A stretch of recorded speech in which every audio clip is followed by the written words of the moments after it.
चला तर आज मी करणार आहे बांगडा फ्राय। त्याच्यासाठी मी घेतला आहे फिश मसाला, हे 5 रुपयाचाच भेटतो। त्याच्यानंतर हिरवी चटणी मी केली आहे आणि एक तांदळाचं पीठ घेतलं आहे आणि माझ्याकडे आहे 3 बांगडे। आता मस्त मी त्याला लावणार आणि त्याच्यानंतर त्याला फ्राय करणार आणि त्याच्या चवीप्रमाणे मीठ हे टाकायचं आहे। मिक्स केलं आहे आणि त्याच्यानंतर मी बांगड्यावर त्याला पूर्णपणे लावून घेणार। ह्याच्यात मी नमक टाकलं आहे, मी मीठ टाकलं आहे। हे अशा प्रकारे मी मिक्स केलं आहे तिन्ही आणि त्याच्यानंतर त्याच्यात मीठ टाकून त्या बांगड्यावर लावणार आहे। त्याच्यानंतर त्याला मी फ्राय करणार। पूर्णपणे लावून घेतला आहे फिश मसाला। ह्याला अशा प्रकारे मी पूर्ण मसाला लावून आता ह्याला डायरेक्ट फ्राय करणार आहे। तर माझ्या गॅसवर तेल ओतून घेते।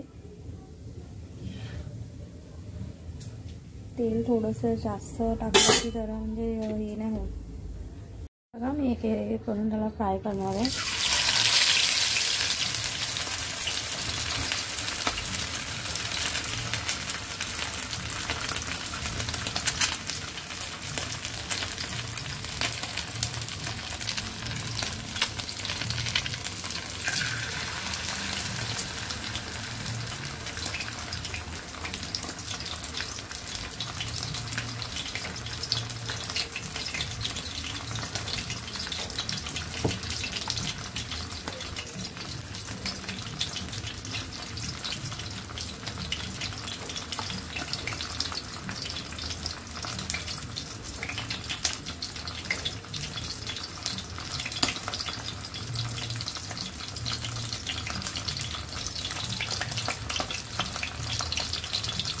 ह्याला मी स्लोवरच पूर्ण हे करून घेणार आहे फ्राय।